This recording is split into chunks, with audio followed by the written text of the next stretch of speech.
সম্মানিত সভাপতি হিসেবে উপস্থিত আছেন সকলিয়া উপজেলা বিএনপির সংগ্রামী সভাপতি বর্ষিয়ান রাজনীতিবিদ জনাব এনামুল হক সাহেব। মঞ্চে আমাদের মাঝে উপস্থিত আছেন সংরক্ষিত নারী আসনের মাননীয় সংসদ সদস্য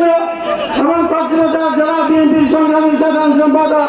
জনাব অ্যাডভোকেট স্বামীমারা স্বপ্না সহ সিনিয়র নেতৃবৃন্দ এবং আমার সকলিয়ার জনসাধারণ। বক্তব্যের প্রারম্ভে আমার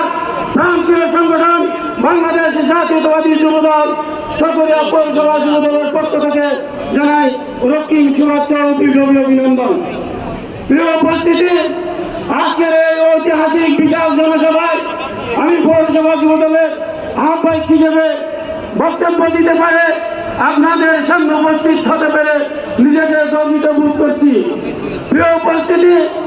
আমরা তারুণ্যের শক্তিকে সঙ্গে নিয়ে দেশ নায়ক তারেক রহমানের ঘোষিত উন্নয়ন, উৎপাদন এবং বাংলাদেশ বিনির্মাণের গণতান্ত্রিক আন্দোলনের যে রোডম্যাপ তৈরি করেছেন, সেই রোডম্যাপ পালন করার জন্য আমরা বদ্ধপরিকর। প্রিয় উপস্থিতি, আমি বিনম্র চিত্তে কৃতজ্ঞতার সহিত স্মরণ করি,